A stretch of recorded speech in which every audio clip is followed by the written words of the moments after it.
অনেকদিন শুভর খোঁজ নেই। যোগাযোগের মাধ্যমগুলো অচল। আমার সম্পূর্ণ পৃথিবীটা নিঃশব্দে ছেয়ে গেছে। ভোররাতে মেসেজের মৃদু শব্দে ঘুম ভেঙে গেল। প্রচণ্ড শীতে অলসতা জাপটে ধরেছে। তবু ঘুম ঘুম চোখে ফোনের স্ক্রিনে তাকাতেই শুভর মেসেজ দেখে চমকে উঠলাম। শুভ মেসেজে লিখেছে, ঘুমিয়ে আছেন? ঠিক কতদিন কথা হয় না আমাদের জানা নেই। আমি লিখলাম, এখন জেগে আছি। শুভ লিখল, তাহলে ঘুমিয়েছিলেন?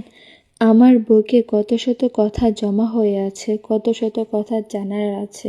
এই মুহূর্তে ঠিক কী বলবো বুঝে উঠতে পারছি না। আমি ঘুম থেকে উঠে জড়সড় হয়ে বসলাম।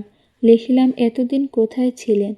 শুভ লিখল, কোথাও না, যেখানে থাকার কথা সেখানেই আছি। আমার চোখে মুখে রাগ, অদ্ভুত কিছু অভিমান কিংবা অভিযোগ, কিন্তু শুভ ফোনের ওপাশ থেকে সে সব জানল না। আমি লিখলাম, মনে হচ্ছিল আপনি হারিয়ে গেছেন কোথাও।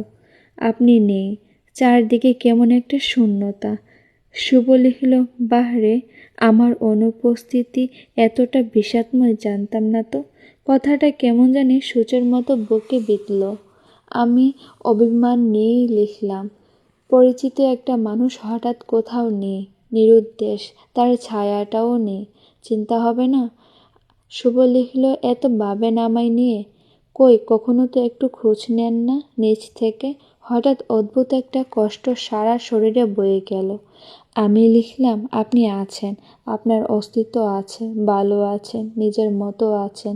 দূর থেকে এটুকুই জানলেই যে আমি খুশি। এবার অনেকক্ষণ পর শুভ মেসেজ দিল, আমি আছি, দূর থেকে দেখেন। কখনো কাছ থেকে মন ছুঁয়ে দেখেছেন?